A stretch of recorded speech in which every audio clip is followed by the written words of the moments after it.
What's up, ladies and gentlemen of YouTube? Boogie298 coming at your live once again through the power of the internet. It's been a while since I've done one of these gaming news roundups, but I'm finally in the mood to do it again. And you guys have spoken on a poll on my community tab saying that you guys wanted to hear more gaming news. So I'm going to give you some opinions on some stuff. You may not agree or disagree with those opinions. Time will tell.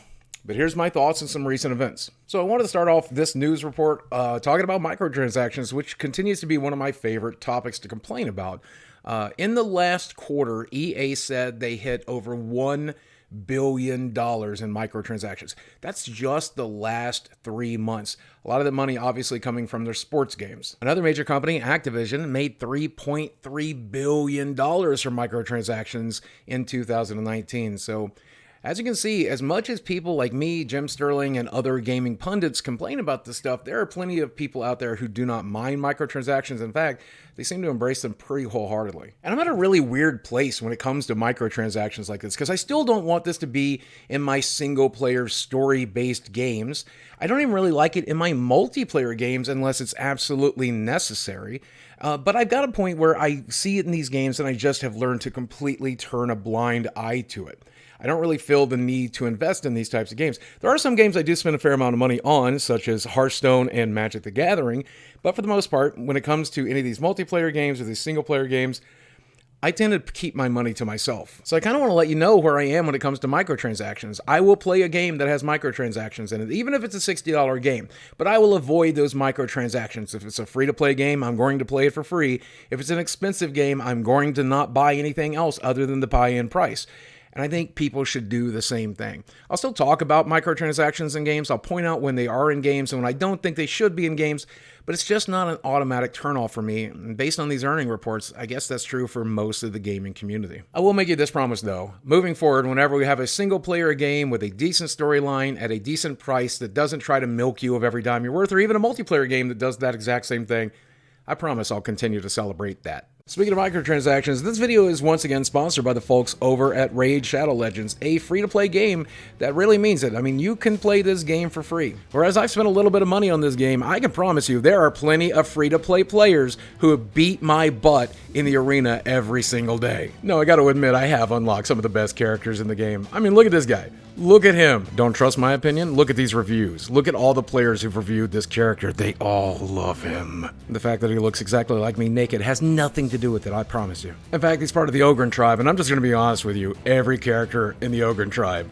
is unusually sexy for a video game. Whoa, mama.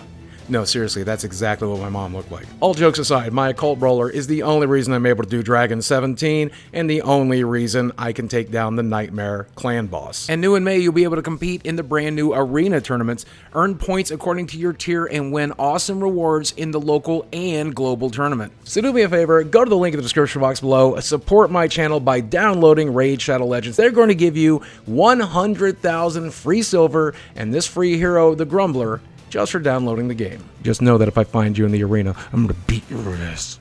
So in Last of Us 2 news, recently I reported that Troy Baker had spoken out on Instagram Live about the spoilers not ruining the game, even if you knew those spoilers, because there was so much more to the game that just a few screenshots, in his words, was not enough to destroy the game. Now, if you were paying attention, a lot more than a few screenshots got out, but I do agree with him that I do not think that an entire video game can be spoiled by just knowing a few of the plot twists or the end of the game.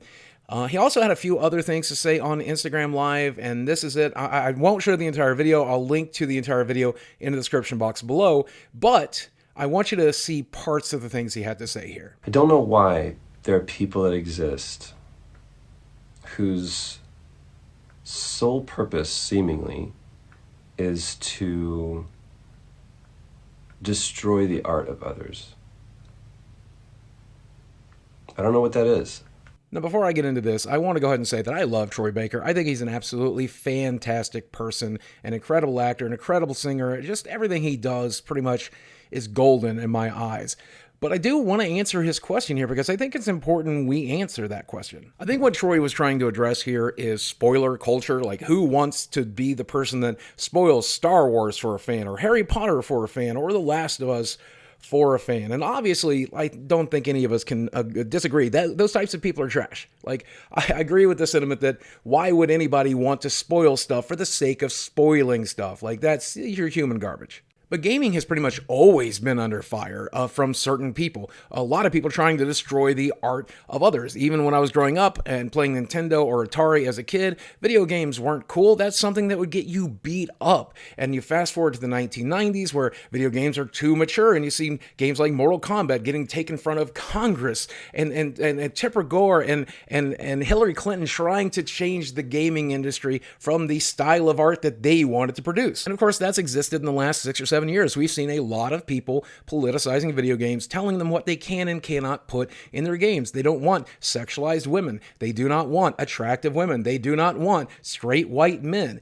Even if that's the type of game you want to produce, there is a very loud crowd who wants to destroy that type of art. And whether it's true or not, unfortunately, there's a group of people that, based on these spoilers, believe that this game has been destroyed by that way of thinking and destroyed by the Tipper Gores of the world. They're afraid that this game is not taking the risks that the last game did. They're afraid that it's too politicized. It was afraid to do some of the things that the last game did or what they wanted this game to do. And they're using that as a justification to attack the player base for this game to keep them from supporting it. No, obviously, I think that is a stupid thing to do. And I think it still makes you human trash for deploying this type of tactic and destroying the game for myself and others. Let us experience it on our own. Let us figure it out for ourselves. We're adults. We can do that. We don't need your help.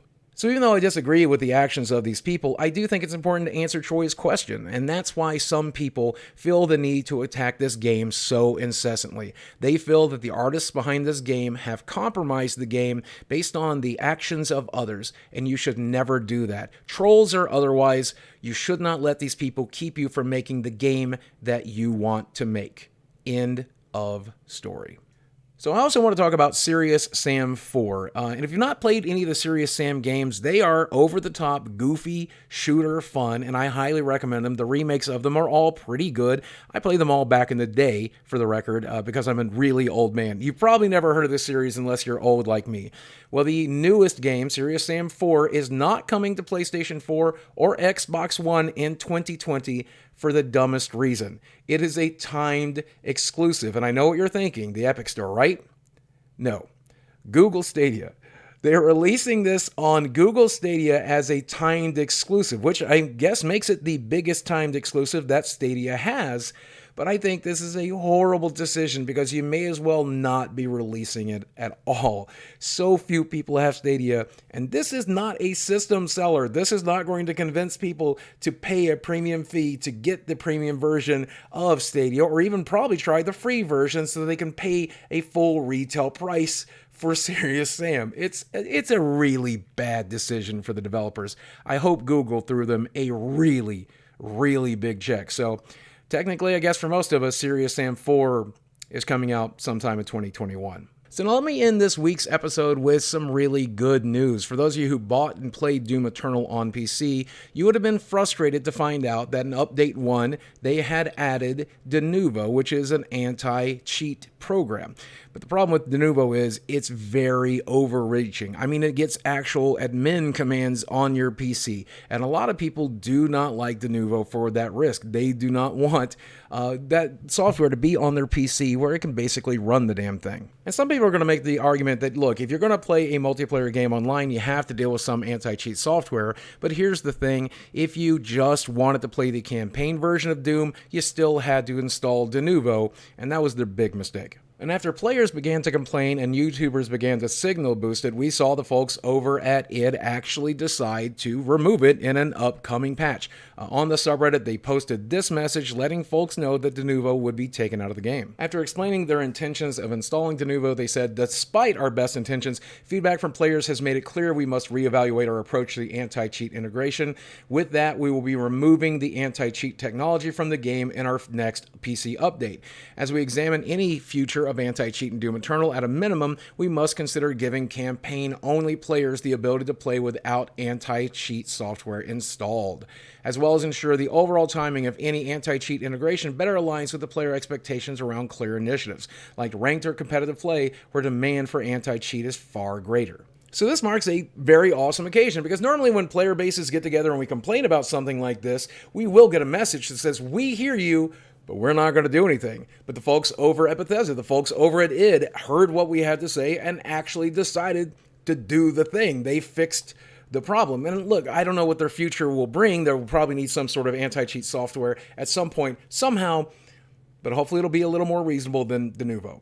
So that's it. That's this week's episode. Let me know what you think. Do you like this series? Do you want to see it come back? The best way to let me know is by leaving a comment down below, dropping a like on this video. If you're not already subscribed, hit subscribe on this video. If you're already subscribed, turn on notifications so you'll know the next time a video like this goes live on the channel. And check out that sponsor down there in the description box below. I really do play Raid Shadow Legends every single day. I really do enjoy that game, and I hope that you'll join me. Keep in mind, you can play it for free. Guys, as always, thanks for watching. I love you very much, and I will speak with you again soon. And yes, I'm going to grow back the beard. I don't like this clean-shaven look. Ugh.